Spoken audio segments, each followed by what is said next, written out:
Sports coverage you can count on. This is News Channel 11 Sports with Blake Brodie. Hey, how's it going, West Texas? The Red Raiders training camp was a grind, but it's over. Texas Tech can put two-a-days behind them, and they can put Central Arkansas on the forefront. Yes, folks, it's officially game week. The thought when you face Baylor is that you're not going to be able to shut their offense down. They average 700 yards a game.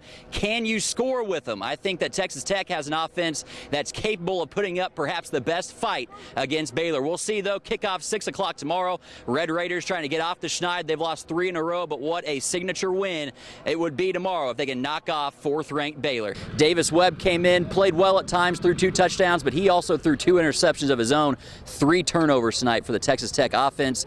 But for the second week in a row, we saw the Tech defense rise to the occasion and save the day for the Red Raiders. A lot like the game against TCU, that loss, it could have gone a different way for the Red Raiders if they would have taken advantage of some opportunities earlier in the game. Multiple times they had runners on second, even had a runner at third at one point. They just couldn't get the clutch hit to bring them in. They started fast, but so far it's been all Baylor ever since. Got Raider Red joining me right now, a very depressed Raider Red, I might add. Baylor has a 63-34 lead. Can Texas Tech make the comeback? We'll have to see. It'd be a miraculous one at this point. Hey, how's it going? Our KCBD Raider Zone coverage continues with our Week 6 Player of the Week. It's none other than running back Sadale Foster. Congratulations on winning Player of the Week. It could have really gone to one of 3 running backs. You guys all had really good games. Gashed the Cyclones for over 250 rushing yards. What worked so well for the running game Saturday? Shaylee, a usual constant for teams during the football season is that win or lose on Saturday, you're over it by Monday, but that wasn't the case for the Red Raiders today in their weekly Monday morning press conference. Man, it seems like just a blink of the eyes ago, Texas Tech was 7-0 in the top 10 and looking like one of the jewels of an otherwise down Big 12. But after back-to-back losses, Tech now will try to prove the fast start wasn't fool's gold instead. Christy, the Red Raiders woke up this morning 1 win from advancing to college baseball's Holy Land, Omaha, Nebraska, home of the College World Series. Let's get out to the ballpark. They've gotten to this point with outstanding pitching. Dylan Dushek on the mound today. The freshman was up to the challenge. Nothing but zeros and 5+ innings of work for Dushek. The offense did its damage in the 4th inning. Adam Kirsch at the plate. He comes through with a 2-out knock the other way. It rolls to the wall. Tyler Neslony scores. The Red Raiders are on the board. They take a 1-0 lead. Another packed house on hand, hoping to see history if they only knew what they were about to see. 2 outs, a runner on second for Charleston. The ball hit to right, and Devin Conley makes an unbelievable catch to save the run. Dominic Marino's reaction, priceless. Conley makes the catch that defines this postseason run for Texas Tech. Final out time in the 9th inning. Johnny Drozden to close it out, and close it out he does. Roller to Burleson, he fields, throws to Gutierrez, and there it is. The Red Raiders, 1-0 winners on back-to-back days. They're headed to Omaha for the College World Series, one of 8 teams left standing. This historic season has another chapter left to be written. An unforgettable day for Texas Tech baseball. We're going to go to the ballpark now with KCBD Sports Director Pete Christie, who has more on the Red Raiders, reflecting on this remarkable day. Justin Stockton signed to Texas Tech from Cibolo Steele High School, and his signing brought instant firepower to the Red Raider already explosive offense. Talk about instant gratification. It took the freshman all of 1 carry in his Tech career to find the end zone. And welcome to Texas Tech, Justin Stockton, the freshman, a touchdown. Stockton struck again on his first carry in El Paso. The Red Raiders scoreless through the first quarter, dialed up Stockton's number, and number 8 put 6 on the board. And Stockton, watch out, as the Jets makes the cut. 20, 10, 5, touchdown, Texas Tech. Just sheer speed, that's what he brings. We have good backs. Q and DeAndre have done a great job running the ball, but when he gets out, he can, outrun most people, and so that makes it dangerous for a defense. He's a heck of a player, and he's a good teammate, and he's very religious and a good kid, and we're really happy if he's on a team. And you can tell when he scored, you see the whole offense go rally behind him. That's the kind of guy he is. We all believe in that kid, and he's going to have a heck of a week this week. Stockton's 8-carry, 135-yard performance at UTEP was his coming out party for a national TV audience. But for his team, this game was no surprise. Through summer workouts, through fall camp, he's looked the part, and it was just a matter of getting him on the field and everybody feeling comfortable and making sure he was comfortable and using him at the right times. Justin's done probably the best of any freshman so far, so we knew in fall camp that his speed was unmatched, and we knew we had to get him the ball, and now we got to get him the ball a little bit more because he's shown he can do it. Stockton's immediate success has helped the Red Raiders overcome the loss of last year's leading rusher, turned linebacker, now Justin Stockton's supporter. They're not really missing a beat with me being gone from the picture, and I mean that's good. That's good to see. And Justin Stockton's been phenomenal. You know, with that speed. And I've been telling him all week. You know, press the hole and get vertical, because with that speed, no one's going to be able to catch him. And it showed in Saturday's game.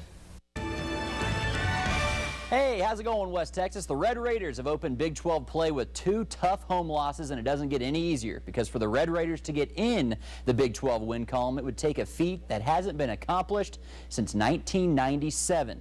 Win a game in Austin against the hated Longhorns. 17 straight trips to Austin have resulted in losses for Texas Tech. Tubby Smith trying to buck the trend tonight. Red Raiders playing well in the first half, hanging in there. Robert Turner buries a 3, and Tech takes a 1-point lead into the halftime break. Tight game down the stretch. Tech down 3. Jay Crockett with a body draped all over him buries it. We're knotted up at 63. Tech a 1-point lead now, under a minute to play. Texas misses the 3-point try, but the offensive rebound collected. Ridley's fouled. He made both free throws. Texas a 1-point lead. Tubby and the team talking over a last shot opportunity. Hannas with the ball off to Crockett. The shot goes up. It falls just short. Texas the rebound and the game. Another heart-wrenching loss for Texas Tech. They dropped their 18th straight in Austin in crushing fashion this time, 67-64. The Big 12's lone undefeated team entering today, Iowa State in trouble in Norman. Down 10, Isaiah Cousins bangs it home. He makes it a 13-point Sooners lead, part of a 20-5 run for OU, but the Cyclones battle back just like they did here last week. Melvin Edgem doesn't miss from there. The Cyclones make it a one-possession game, but behind Buddy Hield's 22 points, including this drive to the bucket, the Sooners pull the upset of the day in the Big 12, knocking the Cyclones from the ranks of the unbeaten 87-82. Both teams 2-1 in conference play. Sunflower showdown in Allen Fieldhouse. This became the Andrew Wiggins show. All facets of his game on display. Here, splitting 2 defenders, spinning and hitting Kansas up by 5. They were in control now, up 20. Wiggins looking for a teammate, deciding the heck with it. Pulls the trigger from 3, buries it. That's what has NBA GM salivating. Inside, outside, he's got it all. What's left to show for you? How about a dunk fit for a poster? There you go. Wiggins, 22 points today. KU in cruise control. They roll over KSU 86-60. The 7th-ranked Baylor Bears, not to be mistaken for teddy bears, against TCU today. Both teams looking for their first Big 12 win. Baylor defense leading to offense. Torian Prince cutting and finishing. Bears up 3 early. Then it's Brady Heslop awaiting the shot from 3-point line. He nails it. The 8th-year senior hitting. He's been there forever. It hasn't been quite that long, but it feels like forever. Baylor up 23, making it look easy. Speaking of easy, Rico gathers like a man, slams it home. Baylor rolls by 26. They come to Lubbock next Wednesday night at United Spirit Arena against Texas Tech. Well, not a banner night for Lady Raider basketball. Another lopsided defeat, this one at the hands of Kansas, 67-46. Candy Whitaker's squad will try it again back at home Tuesday night at 7 against Kansas State. Well, some call this the best weekend of football of the entire season, the NFL divisional round. You get games on Saturday and Sunday like the wild card round, but this weekend, the heavyweights from each conference are on display. There's no doubting the heavyweight that sits in the NFC. Behind this rabid fan base, the Seattle Seahawks have been dominant. Pick it up with 2:48 left. A lot happened in the final 2:48, like this Marshawn Lynch touchdown run. This seemingly put the game away. Seahawks up 15, but the Saints never quit. They were stymied most of the game, but Breeze hooking up with Colston. It's a one-possession game. Onside kick time. Golden Tate of the Seahawks can't recover it. Colston and the Saints do. They still have life. Last gas time. Breeze finds Colston on the sideline. All he has to do is get out of bounds, but instead he throws the game away. Literally, the forward lateral penalty results in a 10-second runoff, and ultimately it results in a Seattle victory. The Seahawks gut out a 23-15 win. They'll host the winner of the 49ers-Panthers game tomorrow in the NFC Championship next Sunday. The other divisional game tonight, the Patriots and the Colts. Patriots salting this one away, up 43-22 late in the fourth quarter behind 4 LeGarrette Blount touchdowns. They're just a few minutes from advancing to the AFC title game. They lead the Colts 43-22. Thanks, Blake. You got it. Good job. Stay with us. We'll be right back.